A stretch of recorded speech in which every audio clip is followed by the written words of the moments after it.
ధ్యానం చేసుకుంటూ అందులో కొన్ని విషయాలు నేర్చుకుంటూ ఈరోజు 2వ అధ్యాయాన్ని పూర్తి చేసుకునేదానికి ప్రయత్నం చేద్దాం.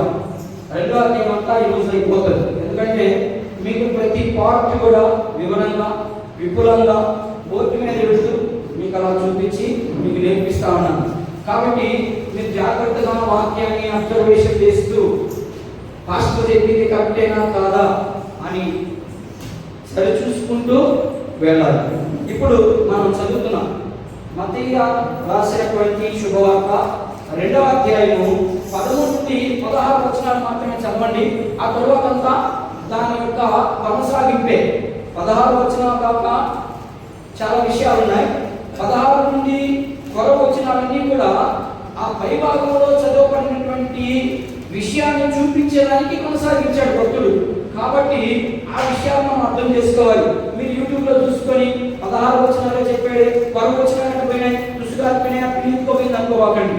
దాని కొనసాగింపే. నేను అక్కడ వచనాలు వివరించలేదు అంటే దాని కొనసాగింపని అర్థం చేసుకోవాలి. దానికి ఏమి పెద్ద వివరణ అవసరం లేదు. వివరణ అంతా కూడా అక్కడే ఉంటుందని నేను అర్థం చేసుకోవాలి. ఇప్పుడు చదువుదాం. అందరం కలిసి అందరూ బైబిల్ తీయండి, అందరం కలిసి మీరు ఒక వచనము నేను ఒక వచనము చదువుకుంటూ వెళ్దాం. ఇది అలవాటు చేసుకోవాలి. మీ అందరూ మనకి ఖచ్చితంగా ప్రతి ఒక్కరూ చదవాల్సిందే. వాక్యాన్ని ఒకరే చదివేదానికి నేను ఒప్పుకోను, దేవుడు కూడా ఒప్పుకోడు. చచ్చిన పీనుగుల వలె ఎంత స్థానం ఉంటే అంత పీనుగుల వలె ఆడుంటాను. నేను సంఘం చచ్చిన పీనుగుల వలె ఉండకూడదు, ఎగిరే పక్షి వలె ఉండాలి. అర్థమైనా?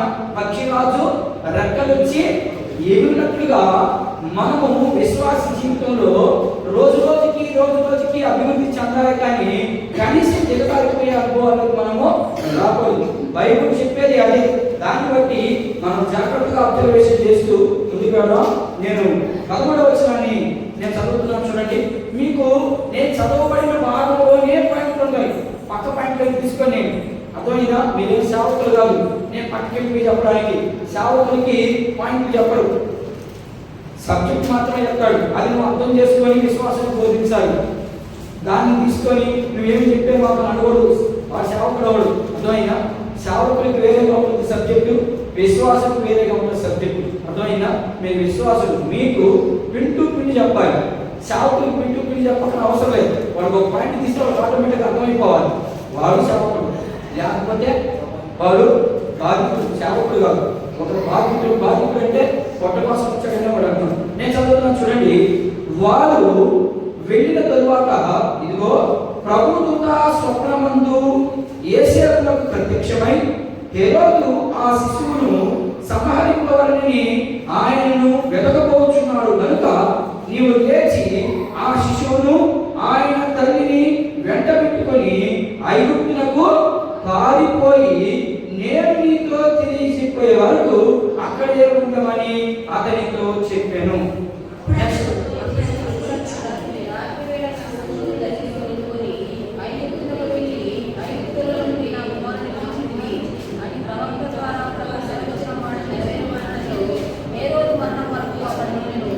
ఆ జ్ఞానులు తనను అపహసించరని హేరోదు గ్రహించి బహు ఆగ్రహము తెచ్చుకుని తాను జ్ఞానుల వలన వివరముగా తెలుసుకున్న కాలమును బట్టి బెత్లెహేములోను దాని సకల ప్రాంతములలోను 2 సంవత్సరముల మొదలుకొని తక్కువ వయసు గల మగ పిల్లలందరినీ వధించెను. అందువలన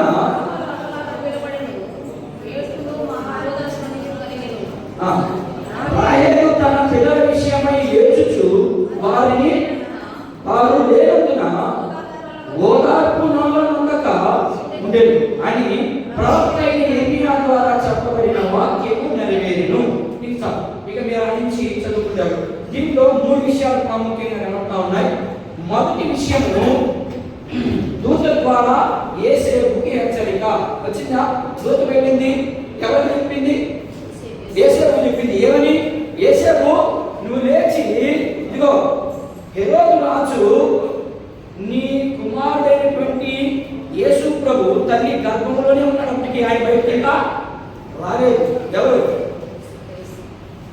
ఆయన మైకులు తీసి ఉంది నీ దగ్గర.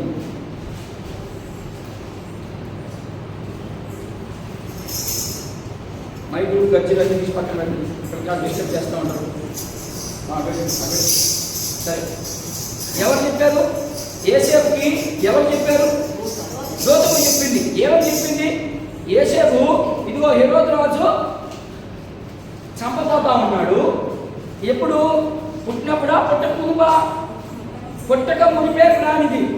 సైతాన్ కూడా ప్లాన్ ఎట్టుంటుందంటే, నువ్వు దేవుని దగ్గరికి రాకలికే నిన్ను అర్థం చేసేయాలనుకుంటున్నాడు అంతే. వాడు తెలుసు అన్ని. ఇప్పుడు యేసు ప్రభు తల్లి గర్భంలో ఉన్నప్పుడే హెరోదు రాజుకి ఎలా పుట్టించింది సైతాన్? నువ్వు చంపిరావు అంటే నీకు అడ్డం అన్నది. ఎందుకంటావు? యేసు ప్రభు పుడితే హెరోదు రాజుకి ఏమంటాం? వాడు చిన్న బాలుడు కదా యేసు ప్రభు. అయితే చిన్న బాలుడైనటువంటి యేసు ప్రభు ఎందుకు అంటాం హెరోదు రాజుకి? ఎక్కడ ప్లాన్ చేసింది? హెరోదు రాజు ద్వారా ప్రేరేపించకపోతే ఇశ్రాయేలు లేదంటే సర్వ మానవాడికి రక్షణ కలుగుతుంది. ఎవరి ద్వారా? యేసు ప్రభు ద్వారా. సర్వ మానవాడికి రక్షణ వస్తే మరి నన్ను పూజించే దేవుడు సాతాను వాడు ప్రారంభించదో ఆలోచించేది. అర్థమవుతుందని చెప్పేది. యేసు ప్రభు తల్లి గర్భంలో ఉన్నప్పుడే దెయ్యం ఎవరిని ప్రేరేపించింది? హెరోదు రాజును ప్రేరేపించింది. ఏమని? ఇదిగో నీకు ఉన్నాడంటే అడ్డం, అందుకని నువ్వేం చేస్తావు అంటే లేపేస్తే నీకు అడ్డం ఉండడు. ఇది బాగుండా? చాలా బాగుండా? చాలా బాగుండమా? నీకు అడ్డమే ఉండడు అన్నది. అసలు సంగతి మీకు తెలియదు. ఎవరికి? హెరోదు రాజుకి తెలియదు అసలు సంగతి. మరి మీకు నాకు కూడా చాలా సంగతులు తెలియదు. మీకు కూడా ఎప్పుడు తెలుస్తుంది? ప్రభు పాదాల దగ్గర కూర్చున్నప్పుడు మాత్రమే తెలుస్తాయి మనకి సంగతులన్నీ. లేకపోతే మనకి ఏ సంగతులు తెలియదు, వాడి ప్లాన్ తెలియదు, వాడు ఆలోచన తెలియదు, వాడు వేసే ఉచ్చు కూడా మనకు తెలియదు. ఎలా వేస్తాడో పతా ఉన్నావా? కాలు తగిలింది, అప్పుడు దాకా తగలింది. ఆ రోజు ఏంటి తగిలింది చెప్పండి? ఆ రోజు దాకా తగలదు నీకు ఆ దెబ్బ. ఆ రోజే తగిలిందంటే కారణం ఏంటి? సాతాను వాడు నీకు నిత్యము నీ చుట్టూ తిరుగుతూ ఉంటాడు. ఎందుకని? నువ్వు వెలిగించబట్టే నీలాంటి వాడు ఇంకో 100 మందిని వెలిగిస్తావని నీకే వేస్తాడు టోపీ. అది ఎలా వేస్తాడంటే నీ భర్త ద్వారా వేయచ్చు, నీ పిల్లల ద్వారా వేయచ్చు, లేకపోతే నీ ఇంటి పక్క ద్వారా వేయచ్చు, లేకపోతే నిన్నే టార్గెట్ చేయొచ్చు. జకర్యా గ్రంథంలో యెహోషువ అనే ఒక వ్యక్తి ఉన్నాడా? 3వ అధ్యాయం ఉంటాడు. చూడండి ఒకసారి. వాడు ఎలా ప్లాన్ వేస్తాడనే దానికి మాత్రమే ఉదాహరణ. నేను ఇంకా వాక్యంలోకి వెళ్ళలేదు, వాడు ప్లాన్ చూపిస్తున్నాను. జకర్యా గ్రంథం 3వ అధ్యాయం, 3వ అధ్యాయం చదువునాయి. మరియు ప్రధాన యాజకుడైన యెహోషువ నిలబడుటయు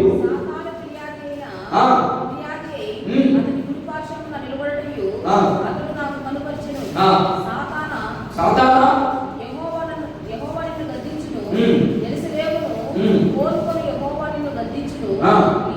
ఇతడు అగ్నిలో నుండి తీయబడిన కొలువ వలె ఉన్నాడు కదా. ఏం చేసింది ఇప్పుడు?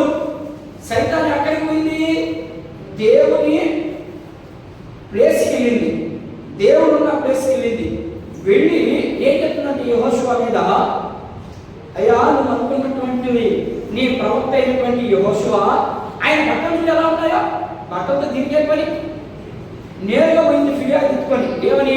ఇదిగో యెహోషువ యెహోషువ అంటున్నావు, నువ్వు నా బిడ్డలు చాలా గొప్పవాడు అంటున్నావు. ఇదిగో ఈ బట్టలన్నీ మాసిపోయినాయి. బట్టలు దేనికి సాదృశ్యం? మన జీవితానికి సాదృశ్యం.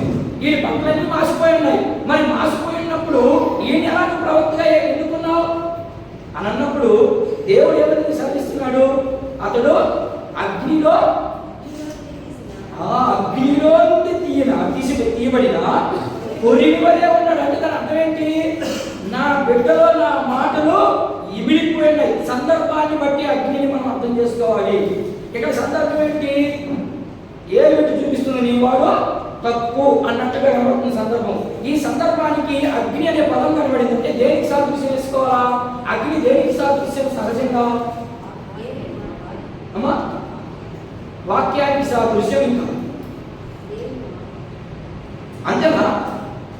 అగ్ని వాక్యానికి సాదృశ్యం. వాక్యమే దేవుడు. ఇంకా పరిశుద్ధాత్మకి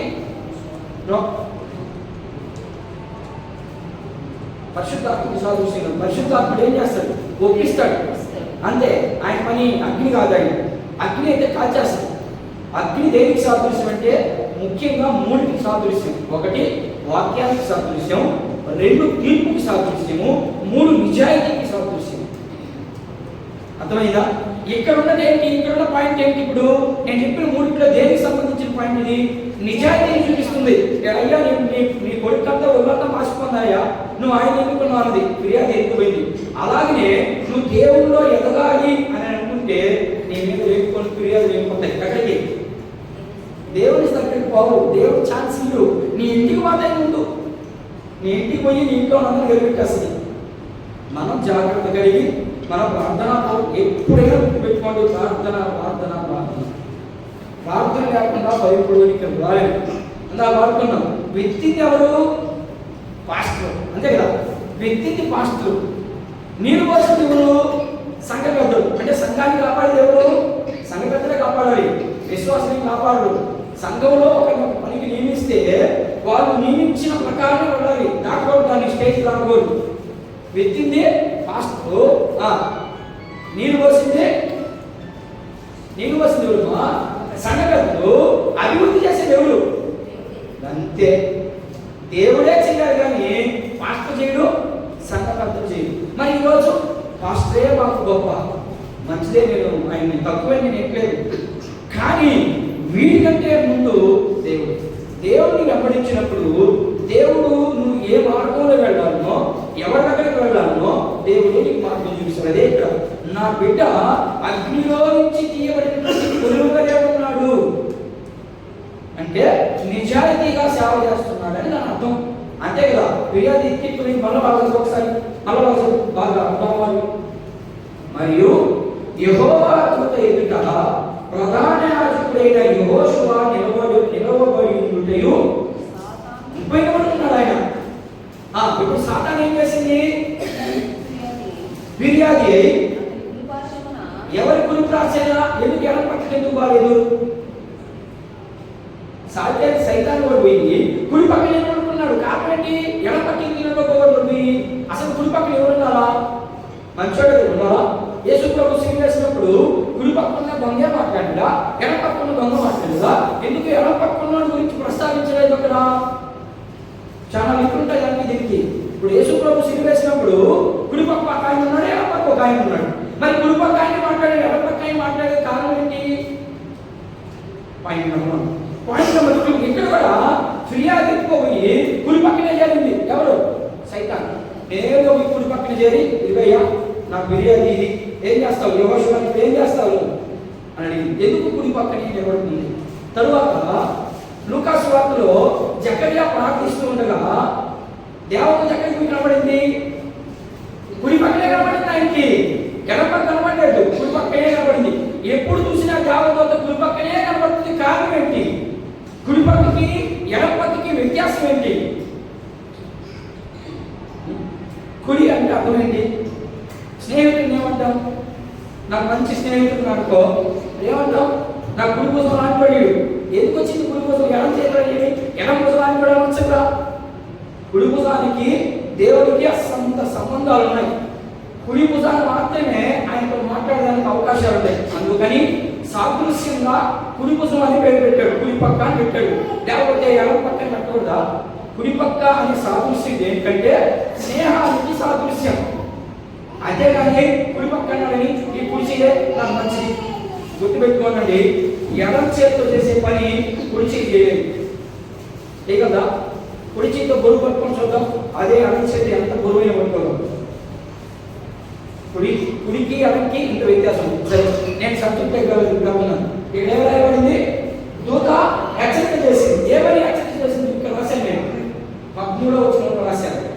అందువల్ల 13వ వచనంలో ఉంది. ఏమని హెచ్చరిక చేసిందంటే, హేరోదు నీ కుమారుడు బయటికి రావడానికే చంపేయాలనుకుంటున్నాడు. కాబట్టి నువ్వు వెళ్ళి నేను చెప్పేంత వరకు ఎక్కడ ఉండమన్నాడు? ఐగుప్తులో ఉండమన్నాడు. ఐగుప్తు దేశం దేనికి సాదృశ్యం? మనకి లోకానికి సాదృశ్యం. అంతే కదా? మరి ఇప్పుడు నువ్వు ఎక్కడున్నావు? నువ్వు నేను ఆడున్నావు? లోకంలో ఉన్నావు. యేసు ప్రభు ఆడున్నాడు, తల్లి గర్భంలో ఉన్నాడు. తల్లి గర్భంలో ఉన్నటువంటి వ్యక్తిని ఎక్కడికి తీసుకోమన్నాడు? లోకంలో ఉండాలి కానీ నువ్వు లోకం ఎందుకు ఐగుప్తుకే తీసుకుపోమన్నాడు? దాచిపెట్టడానికి దేవుడు ఎక్కడ దాచిపెట్టకూడదు? అసలు హెరోదు రాజుకి ఓ మునియమ్మ అనేస్తే నేను కళ్ళు కనపడదు కదా, యేసు ప్రభు కనపడదు కదా, కనపడమ్మా దేనమ్మా కనపడదు. కనపడినప్పుడు ఎందుకు యేసు ప్రభు పారిపోయాడు? ఆయన తల్లి గర్భంలో నుండి మరణ వేదన అయింది. ఒకటే మరణం పుట్టకరికే మనం పుట్టి ఆధ్యాత్మికంగా ఎదిగి ప్రభువుని తెలుసుకొని మనం కూడా ఇప్పుడు ఏం చేస్తున్నాం? ఇప్పుడు బట్టినే ఏడుపులే, ఏదో ఈ కర్మ. ఎప్పుడన్నా పట్టు ఏదో అంత ఏదో కోర్టులు నష్టపోయినట్టు, కోర్టులు నష్టపోయినా మళ్ళా సంపాదించుకుంటామేమో, కానీ జీవాన్ని పోగొట్టుకుంటే ఇక మళ్ళా తిరిగి రాదు సంపాదించుకొని. మనల్ని శ్రమను ఎందుకు వెంబడిస్తామంటే శోధించబడిన పాటలమ్మా,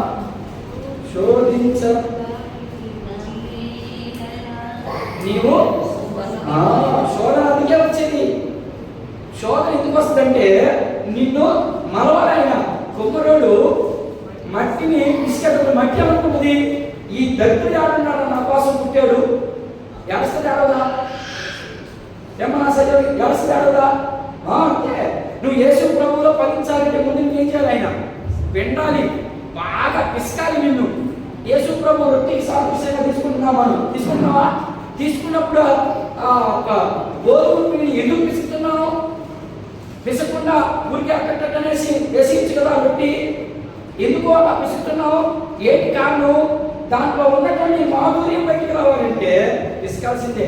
నువ్వు చూడండి, బాగా పిసకండి, రొట్టె వస్తుంది తెలుసా, అద్భుతంగా వస్తుంది. నువ్వు అక్కడ పిసకండి, తిరిగిపోతుంది. నాకు కూడా మనం రొట్టె చేసుకుని వస్తుంది. ఎప్పుడన్నా చూడు పగిలిపోయాడు ఈ రొట్టె, ఎప్పుడన్నా చూడు రొట్టె పగిలిపోయాడు పగలబడు. నువ్వు దాన్ని ఏం చేయలేదు, నువ్వు బాగా పిసకలేదు. దాన్ని బాగా పిసికితే దాంట్లో ఉన్నటువంటి తేమ బయటకు వస్తుంది. అలాగే శోధన నీకు నాకు ఎందుకు వస్తుంది? యేసు ప్రభుకి ఎందుకు వచ్చింది శోధన? యేసు ప్రభుకి తెలియదు ఆ శోధన వస్తుందని. దానికోసం అవసరం ఏముంది? ఆయన నేను చెప్పేది అర్థమవుతుందా? యేసు ప్రభుకు తెలుసు వచ్చింది ఎందుకు. ఆయన వచ్చింది దానికి. యేసు ప్రభు మరియమ్మ గర్భంలోకి ఎందుకు వచ్చాడు? కారణం ఉంది. ఏంటిగా కారణం? నిన్ను నన్ను రక్షించాలని వచ్చాడు. ఎలా రక్షించాలని? ప్రాణం పెట్టిందే వీళ్ళకి రక్షణ కాదని ఆయనకి క్లారిటీగా తెలుసు. మార్కు సువార్త 10:45 భాగం చదవండి. ఆయన ఎందుకు వచ్చాడు చూద్దాం. ఆయన రావడానికి కారణం ఏంటి?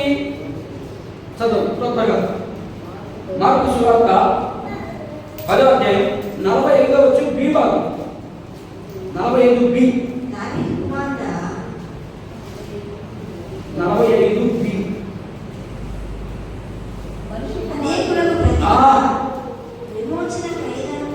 ఏంటంటే అనేకునికి ప్రతిగా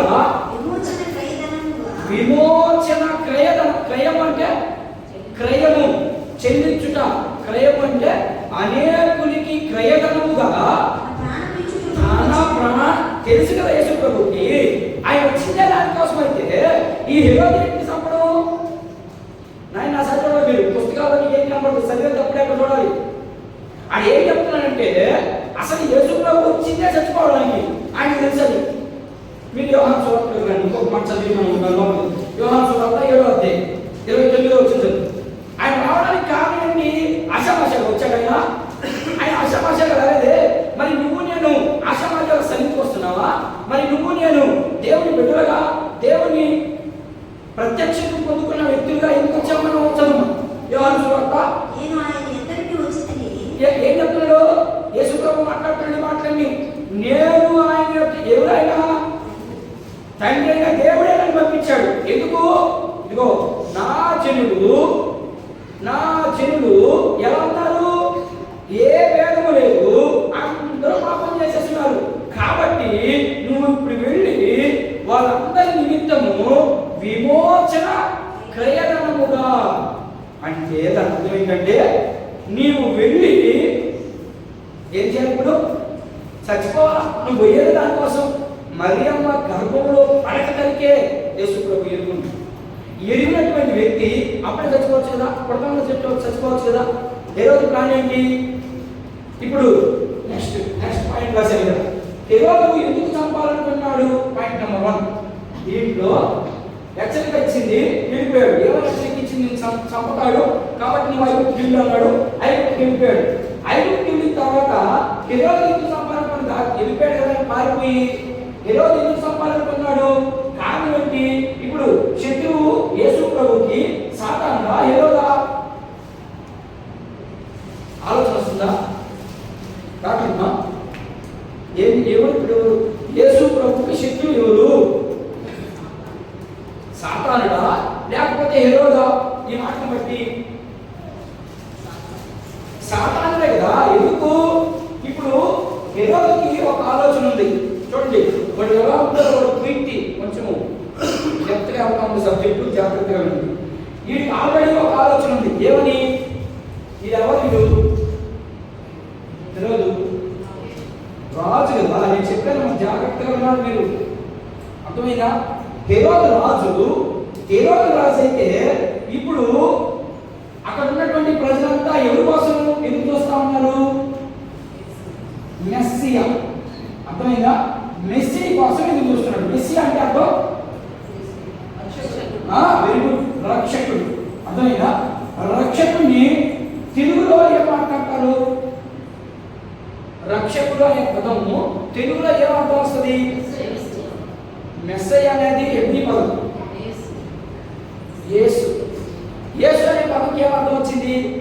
రక్షకుడు. వచ్చేసి ఆన్సర్ రక్షకుడు. నేను లేదేంటి? రాజు లేదేంటి? ఇప్పుడు మోడీ గారు ఉండేది ఎందుకు? భారతదేశాన్ని పరిపాలించడానికా లేకపోతే చూసుకునేదానికా? పరిపాలించదు. ఇప్పుడు ఆయన కంటే ఇప్పుడు ఆయన ఉన్నప్పుడు ఇంకొక ఆయన కొట్టాలంటే ఆయన కట్టినది పోయమ్మో ఆయనకో ఎవరో వేస్తాను పోటీ. ఇక మోడీ లేపేస్తే నేను ఫ్రీగా ఉండొచ్చు అనుకుంటాడు కదా. ఉదాహరణకు మాత్రమే ఇది. అర్థమైందా? అలాగే అనుకున్నాడు హెరోదు. అయ్యయ్యో నేను ఆల్రెడీ రాజునైతే మన రాజు ఏంటి? వాడు నేను నాకు నష్టపోతాడు. ఏం నష్టపోతాడు? రాచరికాన్ని నష్టపోతాడు. అందుకని వీడికి ఒక ఆలోచన ఉంది. సైతాన్ కూడా ఎక్కడ పెట్టాడు? పుట్టింగు ఇది పెట్టాడు. అరే ఇదిగో ఇవి పుట్టాడంటే నీకే అర్థం. కాబట్టి ఏం చేస్తాడంటే 2 సంవత్సరాలు పిల్లలందరినీ చంపాను. ఇది ఎవరి ప్లాను? శత్రువు ప్లాను. శత్రువు ఎవరికి? యేసు ప్రభుకి. నీకేమో శత్రువు మీ అమ్మ, మీ నాయన, లేకపోతే నీకెవరు? సైతాన్ కూడా. సైతాన్ కూడా ఏం చేస్తాడు? నేరుగా మీ ఇంట్లో ఇప్పుడు బాగుంటో తెలుసుమా నేరుగా ఓడికి పోయి కూర్చుంటాడు. ఇప్పుడు ఈ పోయి కూర్చున్నాడో వాడి మీద కూడా అలాగే కూర్చుంటాడు. కూర్చున్న తర్వాత ఇప్పుడు ఈ ఏ బలహీనత ఉంది హెరోదుకి? నేనే ఉండాలి రాజు, ఇంకెవరు? అదే బలహీనత ఉంది. దాని మీద పోయాడు నేరుగా శత్రువు కూర్చొని యేసు ప్రభువు లేపి నీకు ఇంకా అడ్డమే ఉన్నాడు. వీడేం చేశాడు? కరెక్ట్ అయిపోయాడు దానికి. అంటే వీడు వ్యక్తిగత జీవితానికి అనుకూలంగా ఉన్న మాట. అందులో రాజే వచ్చి చెప్పాడు అసలు ఏం చూడు ఈ లోకాన్ని ఏదో. సైతాన్ కూడా వచ్చి చెప్పాడు వీడు లేపి ముందు నువ్వే రాజు. సినిమా చూస్తున్నామా? సినిమాలు చూసినప్పుడు ఆస్తి కోసం ఏం చేస్తున్నాడు? భార్యని లేపేస్తుంది, భార్య భర్తను లేపేస్తుంది, వీలైతే ప్రకారం ఇద్దరు కూడా లేపేస్తున్నారు. ఎవరి కోసం? ప్రియుడి కోసం లేదా ప్రియురాల కోసం. నేను ఒక్కరిని ఎత్తి పట్టుకోండి ఉదాహరణకి. అలాగే ఇక్కడ ప్లాన్ వేసింది. ఈ ప్లాన్కి అసలు దేవుడు తెలుసుకుంటే హెరోదుని చుట్టూ తండ్రి లేపిడా? ఎదిగిపోయేది కారణం ఏంటి? నేను శోధించబడాలి, నేను బాగా నరకొట్టబడాలి. అది ఎవరికి ఇష్టం? తండ్రికి. నన్ను పంపిన వానికి ఇష్టం. అందుకని చెప్పాడు నన్ను పంపిన తండ్రికి నేను తప్ప ఇంకెవరు ఇష్టం లేదు. చాలా మందిని పంపించాడు భూమి మీద. కానీ పంపించాడా? చాలా మందిని పంపించాడు. ఎవరు కూడా తండ్రి ఇష్టాన్ని ఎవరు నెరవేర్చలేకపోయాడు. ఇప్పుడు పంపించిన వ్యక్తి ఎవరు? యేసు ప్రభు. ఇప్పుడు సైతాన్ కూడా మనకి ఏమవుతాడు? ఆగర్భ శత్రువు అవుతాడు. ఆగర్భ శత్రువు అంటే శత్రువు వేరే, ఆగర్భ శత్రువు వేరే. శత్రువు అంటే అర్థం ఏంటి? నేను కొట్టిపోతాడు. ఆగర్భ శత్రువు అంటే రోజు కొట్టనే ఉంటాడు. నువ్వు సత్యం కూడా కొట్టనే ఉంటాడు. నువ్వు సత్యవా కొడతావా? నువ్వు సావాలంటే చేతులు కొడతావు. ఎప్పుడు? ప్రార్థన లేనప్పుడు, వాక్యం లేనప్పుడు, సహవాసం లేనప్పుడు చేతులు పడిపోతావు అంతే. చూడండి ఎంత లోతుగా అసలు బైబిల్ అంత క్లారిటీ ఇస్తామంటే మనకి ఎందుకు అర్థం కావట్లేదు వాక్యం? ఎక్కడేసారు నీకు పునాది? మెట్ల మీద వేసారా? ఇసుక మీద వేసారా? బండ మీద వేసారా? మెట్టు కూడా కొట్టుకోవద్దు, ఎవరు వస్తే పంట కొట్టుకోవద్దా? ఆడిగా పునాది అంటే ఇప్పుడు పంట ఎందుకు సాదృశ్యం? ఇప్పుడు మీరు అంతా ఎవరి మీద వేసారు పునాది? యేసు ప్రభు మీద కదా వేసింది, యేసు మీద కదా వేసింది. ఏ యేసు మీద వేసావు? సిలువ వేయబడినటువంటి యేసు ప్రభు మీద వేసావా, లేకపోతే అద్భుతాలు చేసినటువంటి యేసు ప్రభు మీద వేసావా, లేకపోతే త్వరగా రాబోతున్నటువంటి యేసు ప్రభు మీద వేసావా? ఈడేంటి 3 యేసు ప్రభు చెప్తున్నాను సుజాతం. ఈడేంటి ఆయన మేము ఇప్పుడు దాకా ఒకడే అనుకుంటున్నాం, వీళ్ళు మళ్ళా 3 పెట్టాడు. ఇక ఎప్పుడు పెట్టినా కన్ఫ్యూషన్ వాక్యం చెప్తాడు. అంతే కదమ్మా, కన్ఫ్యూషన్ వల్ల ఎవరి మీద వేసావు పునాది? సిలువ వేయబడినటువంటి క్రీస్తు మీద వేసావా? అయితే నీకు కూడా శ్రమ తప్పదు. ఎందుకని? క్రీస్తు శ్రమ పొందిన తర్వాతనే ఎక్కడికి వెళ్ళాడు ఆయన? పరలోకానికి తండ్రి కుడి ప్రాశ్యాన్ని కూర్చొని నీకోసం నా కోసం విజ్ఞాపన చేస్తున్నాడు. ఏంటికి? ఏం విజ్ఞాపన? మా పిల్లకాయకు భోజనంలో లేదు, మా పిల్లకాయకు ఉద్యోగాలు కాలేదు, మా పిల్లకాయకు పెళ్లి కాలేదు అని ప్రయత్నం చేస్తున్నాడు ఆయన. లేదు ప్రభువా, నా పిల్లలు లోకంలో సైతాన్తో పోరాటం ఉన్నాను నిత్యం. ఆ పోరాటాన్ని జయించే శక్తి నా పిల్లలకి అని పోరాటం చేస్తున్నాడు అక్కడ ఆయన.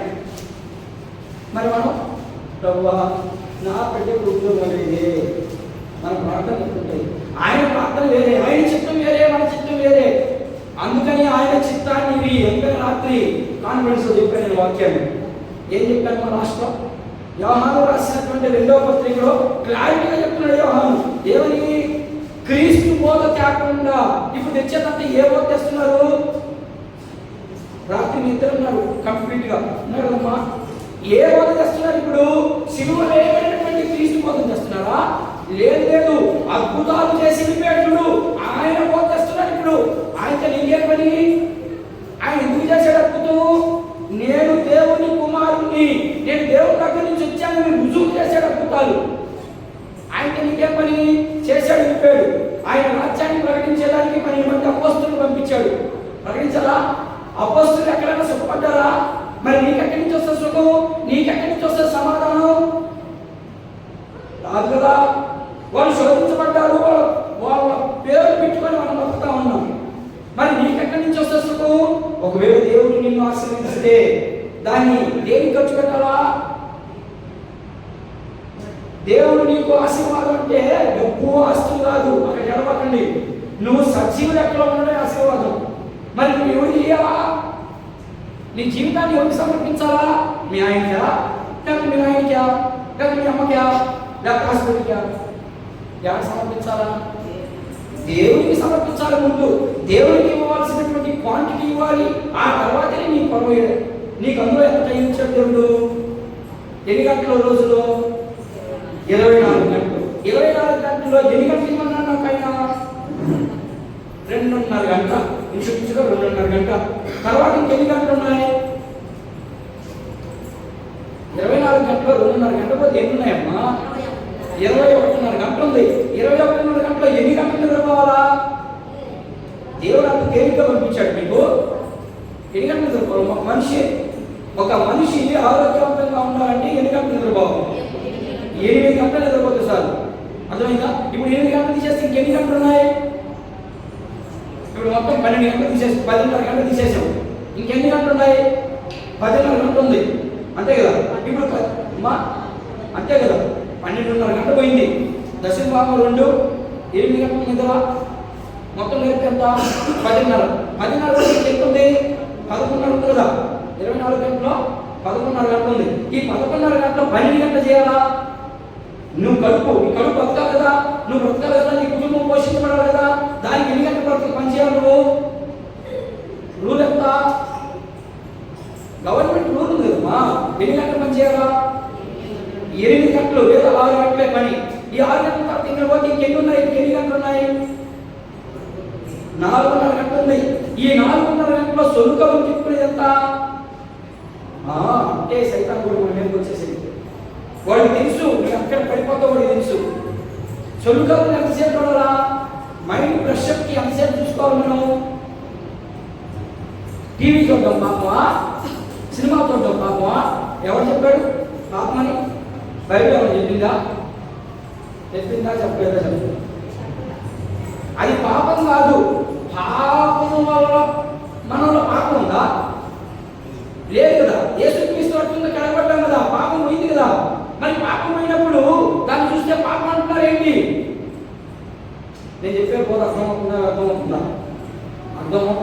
చాలా మందికి అర్థం కావట్లే, పిచ్చి పిచ్చి పోతానికి వస్తున్నాయి అనుకుంటున్నారు. అవునమ్మా, చెప్పాను కదా, టైం కూడా చెప్పాను నేను. ఆ టైంలో ఇది 4 గంటలు వేస్తుంది.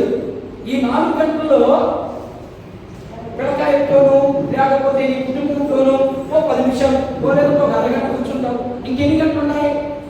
3.5 గంటలు ఉంది. ఈ 3.5 గంటలో ఏం చేయాలా? 3.5 గంటలో ఏం చేయాలి? దేవుడికి ఇవ్వాల్సిన టైం ఇచ్చేసావు, వేస్ట్ టైం దీని గురించి. అందుకని ప్రభు ఏమంటాడంటే, పౌలు ద్వారా మాట్లాడుతూ, మీరు సమయాన్ని పోనీయక వ్యక్తం చేయొద్దు. ఏ అర్థం చేస్తున్నావు? సెల్ ఫోన్ పట్టుకొని చూస్తూనే ఉంటుంది. 10 నిమిషాలు, ఒక అరగంట, ఇకపోతే ఇంకెంత ఉంది? ఇంకా 1.5 గంట తేడా ఉంది. ఈ 1.5 గంట ఏం చేయాలా? ఏం చేస్తున్నావు చూడండి, ఏం చేస్తున్నావు? దేవునికి అనుకూలంగా ఉంది మన జీవితం. ఎంత క్లారిటీ ఇస్తున్నా కూడా దేవునికి అనుకూలంగా ఉందా మన జీవితం? మన జీవితం అనుకూలం లేదు అంటే నువ్వు ఎవరున్నావు? ఏ ఉచ్చులో ఉన్నావు? సైతాను ఉచ్చులో పట్టుకున్నావు నువ్వు. అందుకు నీకు ఆ క్లారిటీ రావట్లేదు. క్లారిటీ వచ్చినాడు ఏం చేస్తాడు? పౌలు ఏం చెప్పాడు ఎఫెసీ పత్రికలో? సమయాన్ని పోనీ పత్రికలో అర్థం చేయొద్దు. మీరు ఏం చేయాలా? ప్రతి క్షణం, ప్రతి దినం మీకు వీలైతే, వీలు కాకపోతే వీలైతే దేవుని దగ్గర కూర్చోమన్నాం. మనం ఏం చేస్తున్నాం? సినిమా దగ్గర కూర్చుంటాం, 4 గంటలు చూస్తాం సినిమాని. అదే దేవుని దగ్గర అరగంట కూర్చొని చూద్దాం, కూర్చోలేదు. ఎందుకని? కొద్దిగా ఒక్కొక్క మంచి సీటే వస్తుంది. అదే చెప్తుంది. అందుకని ఇప్పుడు శత్రువు ఎవరికి? సాతానుడు మన శత్రువు. మన జీవితాలకి, మన అభివృద్ధి మనకు పోవడానికి కారణం ఏంటంటే సాతానుడు. వీడు రకరకాల కొట్టడు, మనిషిని ఎక్కడైనా కొట్టడు, ఏదో ఒకదాన్ని కొట్టడు. మనం బలహీనుడు అంతే కదా, మనిషి బలహీనుడు. ఈ బలహీనుడిని వాడు ఎలాగైనా వాడుకుంటాడు. యేసు ప్రభు బలహీనుడు అనుకున్నాడు, అందుకని యేసు ప్రభు దగ్గర పడిపోయాడు. అన్నాడు, నువ్వు నిజంగా దేవుడు కుమారుడు కదా, రాయుడు మిత్తికను ఎక్కాడు. ఎక్కకుండా ఈ ఊళ్ళో ఎంత అనుకున్న ఆస్తురా ఇవన్నీ నీకు ఇస్తా, నన్ను మొక్కాను. దేవుడు ఎక్కడ యేసు ప్రభు ఎక్కే నాకేం నేనే నీకు ఇస్తే నువ్వు నాకు ఇస్తావు అంటావేంటి? నువ్వేం చేస్తావు? 10,000 అక్కడ పెట్టి ఇప్పుడు బేబమ్మ చనిపోయి ఈ 10,000 అక్కడ ఇస్తాను, ఏం చేస్తావు? ఖచ్చితంగా చంపేస్తాను. ఏంటంటే నేనైతే అదే పని చేస్తాను. ఎందుకని? డబ్బు ఉంటేనే ఈరోజు పని, డబ్బు లేకపోతే మళ్ళీ. అట్లాగే సాతాను ఎక్కడ పెట్టాడు చూడండి హేరోదు రాజుని. యేసుక్రీస్తు ప్రభు పుట్టుక మునిపే ఇంత ఆలోచన చేశాడంటే సైతానుడు వాడు ఆలోచించకుండా మరి నీ మీద యేసు ప్రభు ఎరిగే నిన్ను యేసు ప్రభువులో అభివృద్ధి చేయకుండా ఇంకెంత ప్రయత్నాలు చేస్తాడు? యేసు ప్రభుకే అంత జ్ఞానవంతుడు, అంత శక్తివంతుడు, అంత వివేకవంతుడికే అంత ప్లాన్ వేస్తుంటేవాడు మరి నీ మీద అంత ప్లాన్ వేయాలా? ఆలోచన చేస్తున్నావా? నేను ఏడగొట్టాలి డబ్బా, నువ్వు పడిపోవాలి, నీ ఏడగొట్టాలి, నిన్ను నీ మనసు మీద కొట్టాలి. నీ మనసు మీద కొట్టే ఆటోమేటిక్ తప్పని పడిపోతాడు. దాంతోపాటు వెంటనే శరీరంగా కొట్టాడు. అయిపోయింది నీ చరిత్ర, నాకు అయిపోయింది, నా బతికే లేదనుకుంటాం, అంతే, అది చాలు. సామెత గ్రంథంలో ఒక మాట ఉంది, జీవ మరణములు 4 వశంలో ఉంటాయి. నువ్వు అనుకున్నదా నీ జీవితంలో పడిస్తుంది. అంతే, నువ్వు ఏవైతే అనుకుంటావో అదే పడిస్తా ఉంటుంది నీ జీవితం. ఎందుకని? ఈ 4 జీవితాలు కూడా మనం శాపవచనాలు కలదు. దేవుడు అన్నది మనల్ని కొడుకు తిట్టాను అన్నాం, అందుదా అన్నవా లేదా? దరిద్రుడా అనేది శాపమా? ఏంటి దరిద్రుడు అనే పదానికి అర్థం ఏంటి? ఏమా దరిద్రుడు అంటే అర్థం ఏంటమ్మా? పదం దరిద్రుడు అన్నాను నేను. అది ఏమన్నదంటే నువ్వే పులిపికి మెచ్చే తిట్టావా అన్నది. ఏ సందర్భంలో తిట్టాను నేను? ఎందుకు తిట్టాను? ఎందుకు తిట్టానమ్మా? నీకు తెలుసా విషయం? దేవుని సన్నిధికి అందరికంటే ముందు రమ్మని నేను అదే చెప్తాను. అందరికంటే 10 నిమిషాలు ముందు రావాలి దేవుని సన్నిధికి. అట్లా అందరూ అనుకుంటే ఎట్లా సంగతి చూడండి. అందుకన్నా నేను ప్రార్థన చేసి పాటలు పాడి ఇన్ని చేస్తా ఉంటే వాడు ఎందుకో వస్తున్నాడు, తిరిగి చేసుకొని ఆడవాళ్ళు చేసుకొని సోపు చేసుకొని మరి ఇక్కడ పని ఏమి చేయాలా? ఎవరు చెప్పే చేసిరా? నాకు శాంత అయితే నేను ఎందుకు పిలుస్తాను, అందుకని నేను దరిద్రుడు అన్నాను. అది ఆ పట్టుకొని నువ్వు ఎక్కడ చెప్తావు చేయాలి అన్నాను. దరిద్రుడు అంటే అర్థం ఏంటో చెప్పమంటున్నాను మిమ్మల్ని నేను. అది తిట్ట శాప వచ్చిన అది. దరిద్రుడు అంటే ఏమీ లేవడా అని అర్థం. ఏ మాట మాట్లాడినా అర్థం ఏంటి అమ్మా మాట్లాడతారు. దరిద్రుడు అంటే అర్థం ఏంటంటే ఏమీ లేనివాడా అని అర్థం. అర్థమైనా తిట్టుగా. ఇప్పుడు మరి మనం ఏం తిట్టుకుంటున్నాం? నిద్రలేసి ముందుకొని వాడు పోవాలా, గొడవస్తున్నట్టు రావాలా? ఇదే కదా, ఇదే మన ప్రాణం. సరే, వివాహం కూడా అయిపోయింది. ఎవరికైంది? ఎవరికి సాధన ఇచ్చాడు? చూపించాను. ఆయన రావడానికి కారణం ఏంటి? చూపించాను. నేను పోతే శత్రువుని ఇప్పుడు చంపేయాలని ప్లాన్ చేశాడు. ఎందుకు చంపేయాలన్నా ఒక ఉదాహరణ చెప్పాను. ఎవరి ఉదాహరణ? హెరోదు రాజుని చూపించాను. ఇంకొక ఉదాహరణ చూపిస్తాను. ఇది నేను ఎక్కడ చెప్తావు దీన్ని అనే ప్రశ్న మీరు వేస్తే ఇంకొక ఉదాహరణ చూపిస్తాను. సౌలు రాజు ఉన్నాడా? సౌలు రాజు ఉన్నాడు. సౌలు రాజు తప్పు చేశాడు కాబట్టి దావీదుని ఎన్నుకున్నాడు దేవుడు. అవును కదా? ఇప్పుడు దావీదు సౌలు చంపాలనుకుంటే ఎంత పని ఆయనకి? చిటికలో పని. సౌలుని ఒక్క దెబ్బ కొట్టేస్తుంది. అసలు సౌలు దావీదు పోవాల్సిన అవసరం లేదు. దావీదు అల్లుడు ముగ్గురున్నారు. వాళ్ళ చెల్లి తెలుసా? దావీదుకి చెల్లులు ఎంతమంది? ఇద్దరు చెల్లులు దావీదుకి. అందులో శెమూయ అనే ఒక ఆమెకి ముగ్గురు కొడుకులు. ఆ భర్త గురించి ఎక్కడ రాయబడలేదు. కానీ ఆ ముగ్గురు కొడుకులు ఇశ్రాయేలు 6 లక్షల మందిలో వాళ్ళని కొట్టే చెయ్యలేదు. ఏ విషయమైనా కానీ, యుద్ధం చేయడానికి కానీ, పరిగెత్తడంలో కానీ, పరిగెత్తే దాంట్లో అశ్రాయేలు పేరు ఉన్నాడు. వాడు గుర్రం కంటే స్కూల్ పరిగిస్తారంట. గుర్రం ఎంత స్కూల్ పరిగిస్తుంది తెలుసా? రైలు కూడా పరిగిందంట. అంత ఫస్ట్ పోతుంట గుర్రం పరిగించగలిగితే. దానికంటే ఫస్ట్కి వెళ్తాడంట వీడు. ఎవరు? అశ్రాయేలు అనేవాడు గుర్రం కంటే స్కూల్ పరిగిస్తాడంట. అంతలో బలాట్టున్నారు దావీదు దగ్గర. అందులో ఎవరు? దావీదుకి మేనదుడు సీక్రెట్ ప్రయోగం చేశాడంటే అంతే. ఇప్పుడు ఏం చేశాడు కదా అట్లా ఎవరిని? ఊరి అని ఎవరికి చూపించాడు? వాళ్ళు మేనడు యుద్ధానికి ముందుంటాడు. వాడు చెప్తా ఉంటాడు, ఇదిగో ఫలాన్ని కోట, ఇదిగో ఆడచేరు అట్టదల బాణం అని చెప్తుంటాడు. ఇశ్రాయేలు వాడు అంత ప్రాముఖ్యుడు. అలాంటి వాడికి పిలిచి ఒరే కడుపు జరుగుతూ ఉంది, ఇక చూస్తే నా పొరుగు పోద్ది, పేపిండి ఉన్నాడు. అంతే సింపుల్. ఒక్క దెబ్బతో కూడా చెప్పేశాడు అంతే. మరి సౌలు చంపడం పని ఆయనకి, దావీదుకి. కానీ ఎక్కడన్నా తాగారా? ఎందుకు తాగలేదు? కారణం ఏంటి? చూడండి ఒకసారి. సమయంలో గ్రంథం 19వ అధ్యాయం 1 నుంచి 5 వచ్చాడు. టక్ టైం 10 నిమిషాలు ఉంది. మధ్యలో మన ప్రభువు ఉంది. 2 మాటలు. శత్రువు నుండి ఎలా తప్పించుకోవాలో దేవుడికి తెలుసు. శత్రువు నుండి నిన్ను ఎలా తప్పించాలో దేవుడికి తెలుసు. నువ్వు దేవునితో సహవాసం కలిగినప్పుడు మాత్రమే ఇవన్నీ నీకు తెలియపరుస్తూ ఉంటాయి. లేకపోతే తెలియపరచబడు. దావీదు దేవునితో సహవాసం ఉన్నాడు కాబట్టి దావీదుకి తెలియపరుస్తూ ఉన్నాడు. ఎలా తప్పించుకోవాలి, ఎలా ఏం చేయాలి, ఎవరిని పట్టాలి, ఎవరిని పట్టుకోవద్దు అని చెప్తా ఉన్నాడు. ఇక్కడ చదువు ఎంతసేపు చెప్తున్నాడా? 19వ అధ్యాయం మొదటి సమయాల గ్రంథము 19వ అధ్యాయం 1 నుంచి 5 వచనాలు. తొందరగా మొదటి పాయింట్ ఎక్కువ కావాలి. అంతటా సౌలు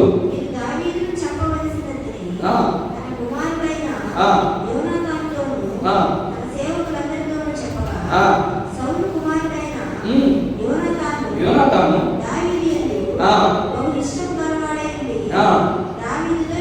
ఇట్లా నా తండ్రి అయిన సౌలు అంతే చాలు. ఎందుకు చంపాలనుకున్నాడు?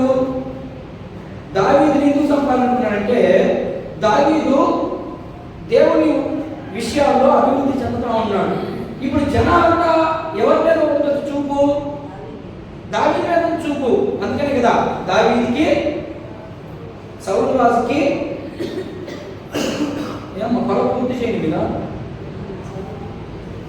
దావీదుకి మీరు వాక్యం చెప్పండి. దావీదుకి సౌలుకి దావీదుకి 10,000 సౌలుకి 10,000, దావీదుకి వాక్యం గుర్తురాట పొగటం. దావీదు పొగడతారు కదా, ఏమని పొగడతారు? సౌలుకైతే 1000, దావీదుకైతే 10,000. ఎంత పెరిగిపోయింది? మధ్యలో 9,000 గ్యాప్ వచ్చేసింది. అంటే నాకంటే సౌలు నాకంటే వచ్చి, దావీదు నాకంటే వచ్చి వాడిని పొగడతారేంటి మీరు? నన్ను మీరు పొగడాలని చంపించాడు అంటున్నాడు. మరి దేవుడు తెలుసు కదా దావీదుని చంపించారని. దావీదు ఏం చేశాడు? దేవుడు పెట్టు కదా నేనా? అవును కదా అనుకుంది. దేవుడు పెట్టిన నేనైతే మరి దేవుడు ఆయన అనుకుంటాడు కదా, అదే చాలా మంది ఆలోచన. అంతే, దేవుడు ఆయన అనుకుంటాడు, ఎక్కడికైనా పోతాడు, లారీకి పోయి పడిపో చచ్చిపోతాడు. దేవుడు ఉన్నాడు కదా, తీసేస్తాడు. వచ్చే యూట్యూబ్లో చూపించాడు. ఏమని? బైక్ వేసుకు పోతా ఉంటే లారీ ఎక్కేసింది. లారీ ఎక్కే సమయంలో దేవతకు పోయి తాగేసింది. 91 కీర్తన ఎందుకు రాసింది? ఆ మాట అక్కడ ఉంది. 91 కీర్తన అసలు సంఘానికి రాయబడలేదే. ఈ మాట అంటే కోట్ చేస్తున్నారు వీళ్ళు. అది మోషేకి ఇచ్చింది. ఆ వాగ్దానం అంతా మోషేది, నీది కాదు నాది కాదు అది. మరి దాన్ని టీవీలో చూపిస్తున్నారు. దాన్ని రాసుకున్నాడు ఆయన. దేవతలు వచ్చేసింది, ఆయన లాగేసింది పక్కకి. ఏం తప్పించదు. ఎప్పుడు తప్పిస్తుంది? నువ్వు ఆయనతో పాటు, ఇప్పుడు సౌలు ఆయనతో పాటు ఉన్నాడు కాబట్టి చాలా ప్లాన్ వేశాడు. ఎవరికి తెలియకుండా కొడుకు చెప్పాడు, అసలు నా కొడుకు మా తమ్ముడిని చంపాలనుకున్నాను అనుకో. నా కొడుకు చెప్పాడు, పోయి చెప్పడు కదా. ఎందుకని వాడు రాష్ట్రంగా నేను రాకపోలేదు కదా ప్లాన్. కూడా నేను కొడుకు చెప్పేశాడు. ఎవరు తోడైనాడు దావీదుకి? దేవుడు తోడైనాడు. దేవుడు తోడైనాడు కాబట్టి యోనాతాను పోయి చెప్పేశాడు. యోనాతాను పోయి నేరుగా పోయి ఇదిగో మా ఆయనకి చంపాలని జాగ్రత్త పడి అన్నాడు. ఇప్పుడు ఏం చేసింది? దావీదు ఎంతమంది పిల్లలు ఆడుకుంటాడు తెలియదుమా? దావీదు ఎంతమంది ఆడుకుంటాడు? 2. సుజాతను నేను వెనకొచ్చిన వాడు. 2 కుమార్తెలు. ఈ 2 కుమార్తెల్లో ఒక కుమార్తె పేరేంటి? మీకా. మకాయ, మీకా. ఒకదాని పేరు మకాయ, రెండో దాని పేరు మీకా. మీకాని పెళ్లి చేసుకుంటాడు దావీదు. అవును కదా, రాజ్యం ఇచ్చినప్పుడు తీసుకుంటాడు. ఎందుకు మా రాసాయి రాజ్యం ఇచ్చాడు సౌలు ఆలోచిస్తాడు. ఫిలిష్తీయులు గొలియాతు చంపేటప్పుడు వాగ్దానం చేస్తాడు కదా, నువ్వు అని చంపేస్తాను నా కూతుర్ని, నా రాజ్యాన్ని ఇస్తానన్నాడు. ఇచ్చాడు, పెళ్లి చేశాడు. పెళ్లి చేసిన తర్వాత ఆమెకు కూడా పెట్టాడు. పుట్టింది నువ్వు చంపే రాత్రికి వస్తాడు కదా, రాత్రి కొడుకుని తగ్గి వేసింది అన్నాడు. వేసింది ఆమె. తండ్రి మాకు చదవకుదా, మాకు దాటేసింది. ఇప్పుడు మా నాయన నేను చంపాలనుకున్నాడు, రాత్రికే వెళ్ళాను. ఇప్పుడు దేవుడు తోడైనాడు కాబట్టి ఇవ్వాలి, దేవుడు నన్ను కాపాడతాడు. ఆయన కూడా చూద్దాం. యేసు ప్రభువే పారిపోయాడు. మీరు చదివారు. అందుకనే మనకు ఏదైనా ఒకటి సంభవిస్తూ ఉంది అంటే, ఇంట్లో ఏదైనా ఒక సమస్య వేగింది అంటే సైలెంట్ అయిపోవడం మీద, కోర్టాటం మీద సైలెంట్ అయిపోవడం లేదు. అదే ఇక్కడ సైలెంట్ అయిపోవడం అంటే పారిపోవడం, అంటే ఆ ప్లేస్ నుంచి వెళ్ళిపోవడం మంచిది. నేను నేర్చుకున్నది ఈరోజు ఈ వాక్యం నుంచి నేర్చుకున్నది, తగ్గు పడింది ఎక్కడి నుంచి లేచి వెళ్ళిపోవడం మంచిది. మనం తగ్గించుకున్నామని అవతల అనుకుంటాడు, అనుకోని నష్టమే ఉందా మనకి తెలియదు. కాబట్టి ఇప్పుడు హెరోదు రాజు నుంచి హెరోదు రాజుకి శత్రువు ఎవరు? యేసుప్రభు శత్రువు. పాపం ఎక్కడాడు కొట్టాడు. ఎంత ప్లాన్ చేసింది అలాగే నీ కుటుంబం మీద కూడా ప్లాన్ చేస్తుంది. అందుకని శత్రువు నుండి ఎలా తప్పించుకోవాలో దేవుడు బాగా తెలుసు. ఎలా తప్పించుకోవాలి? యేసుప్రభు చచ్చిపోయేదానికి ఏదో వచ్చింది, సంకేశ్వర పని పద్ధతి చెప్పచ్చు కదా యేసుప్రభు. దానికి చాలా టైం ఉంది. తండ్రి చిత్రం నెరవేర్చబడాలి, అప్పుడు మాత్రమే ఆయన చచ్చిపోవాలి. అందుకు ఈ స్టోరీ అంతా జరిగింది. మధ్యలో 5 నుంచి పారిపోవడం, దేవతలకు చెప్పడం, ఇదంతా మనిషి జీవితంలో జరిగే సంఘటనలు చూపించాడు ఆయన. మనిషి జీవితంలో కూడా ప్రతి దినము పోరాటమే. ఎఫెసీ పత్రిక 6వ అధ్యాయం మీరు చదవండి, 11వ వచనం కాడి నుంచి 10వ వచనం కాడి చదువుకోండి. మనం కూడా ప్రతి దినము పోరాటమే. పేతురు పత్రిక 2వ పత్రిక 5వ అధ్యాయం 5:4 దాంట్లో ఉంటుంది, అపవాది గర్జించు సింహమోలే ప్రతి దినము మీతో కొట్టుకుంటాం. ఎక్కడ నువ్వు బలహీనరాలుగానే కూర్చుందని, నువ్వు బలహీనరాలు పడిపోతావు. బలవంతులు అయితే పోయే సైతం ఇలాంటి చాలా మంది చూసాను నేను. అప్పుడే మనము ఆధ్యాత్మికంగా ఎదిగినట్లు. ఇంకొక వచనాన్ని చదివించి నేను ముగించడానికి ప్రయత్నం చేస్తాను. ఎలా తప్పించుకోవాలి? యెషయా 46వ అధ్యాయం 10వ వచనం. సంకల్పం ఉంది. ఆ సంకల్పాన్ని నెరవేర్చాలంటే యేసు ప్రభు తప్పించుకొని పారిపోవాలి. ఎన్నిసార్లు తప్పించుకొని పారిపోయాడు యేసు ప్రభు బైబిల్ గ్రంథంలో? ఎన్నిసార్లు తప్పించుకున్నాడమ్మా? చాలాసార్లు తప్పు చూశారు ఆయన్ని, చాలాసార్లు తప్పించుకున్నాడు ఆయన. మనం కూడా ఇంత తప్పించుకోవడమే. చదువు యెషయా గ్రంథం 46 వచ్చిన నా ఆలోచన నించున నీవు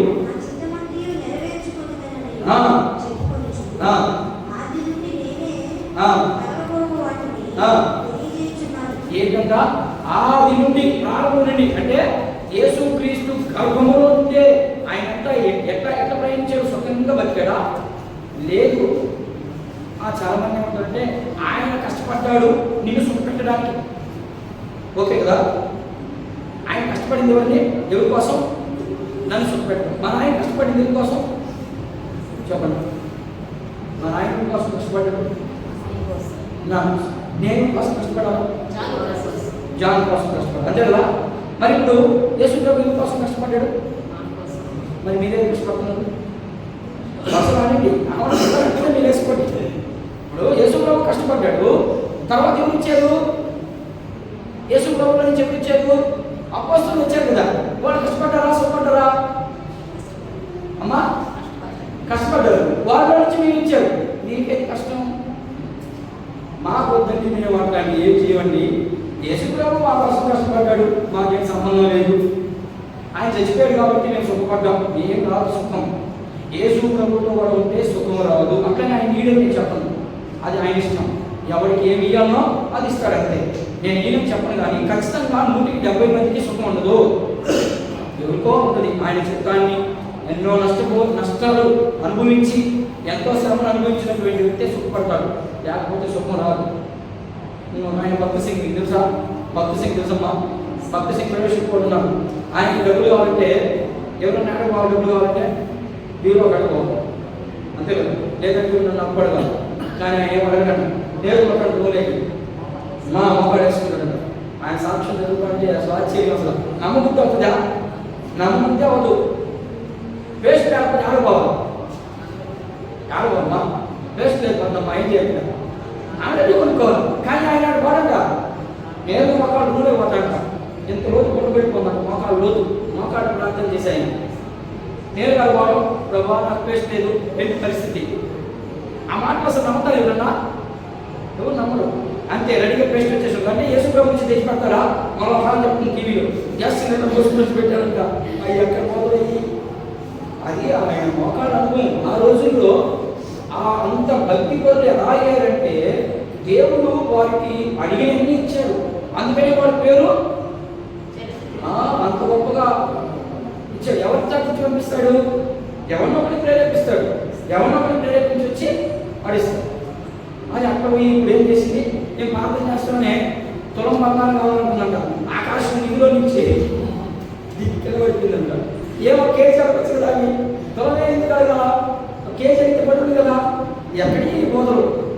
దానికి దీనికి పోటీ పెడుతున్నారు. వాళ్ళు మోకాడు అనుభవంలో ఉన్నారు.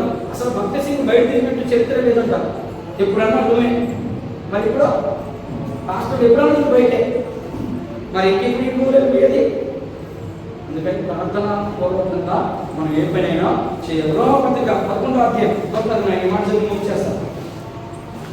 రోమీయులకు రాయబడిన పత్రిక 11వ అధ్యాయం 33, 36 లాస్ట్ చివరి మాట. రోమీయులకు రాయబడిన పత్రిక 11వ అధ్యాయము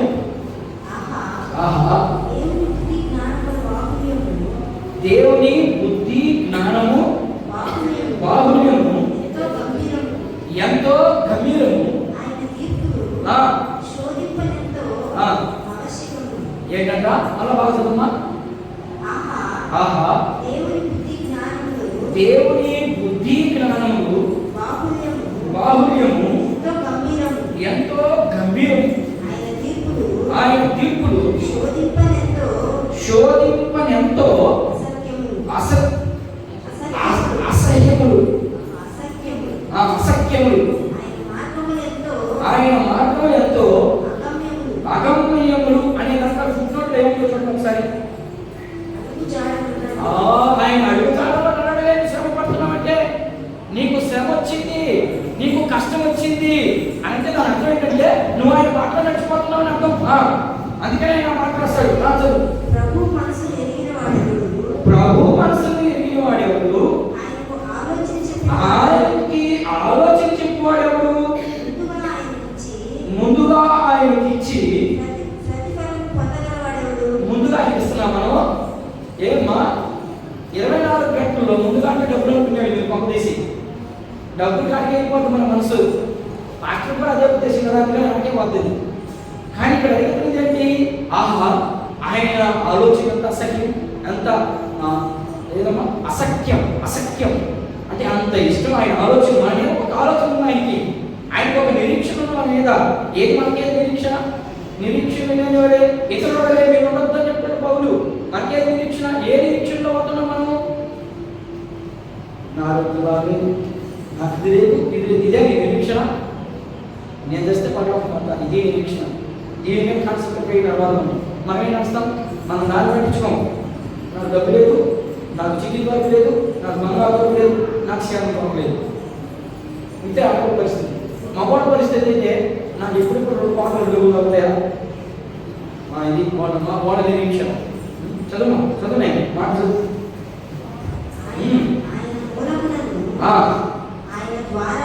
ఆయన ద్వారాను ఆయన నిమిత్తమును ఎవరి నిమిత్తము? ఆయన అనే పదం ఎవరికి మూసేసింది? ఆయన అనే పదం ఎవరికి కనబడుతుంది? అంతే, యేసు క్రీస్తు ప్రభువు తప్ప ఇంకెవ్వరికి ఆ పదము ఆపాదించబడదు. ఆయనకి తెలుసు నీకేమి అన్నో, నీ మీదకి ఏం రప్పించాలనో, నీ మీదకి ఎప్పుడు ఏం తీసేయాలనో ఆయనకి తెలుసు. కాబట్టి అన్నీ ఆయనే మనకి సమకూడి జరిగిస్తాడనే వాక్యాన్ని మనం అర్థం చేసుకుంటూ, ఇప్పుడు ఇక్కడ యేసు ప్రభు చచ్చిపోవడానికి, యేసు ప్రభు దాక్కోవడానికి ఇదంతా క్రమం మనకు చూపించడమే. అంటే సైతాను వాడితో ప్లాన్ చేస్తాడు. అందుకని మీరు తప్పించుకోవాలంటే ఎవరి మాటకి మీరు కనెక్ట్ అయి ఉండాలి? దేవుని మాటకి మీరు కనెక్ట్ అయి ఉండాలి. అప్పుడు మాత్రమే నువ్వు తప్పించబడతావు, నువ్వు దీవించబడతావు, నువ్వు విమోచించబడతావు, నువ్వు ప్రేమించబడతావు. నేను చెప్పుకుంటూ పోండి. నేను ఇవన్నీ జరగాలంటే నీకు ఒక తీర్మానం ఉండాలి. ఉందా అసలు తీర్మానం? అభినందన ఉందా? తీర్మానం ఉందా లేదో చూసుకోండి, ఒకసారి చెక్ చేసుకోండి. మోకరించండి అందరూ. ఉందా లేదో మన మధ్యలో ఉన్నాడు యేసు ప్రభు.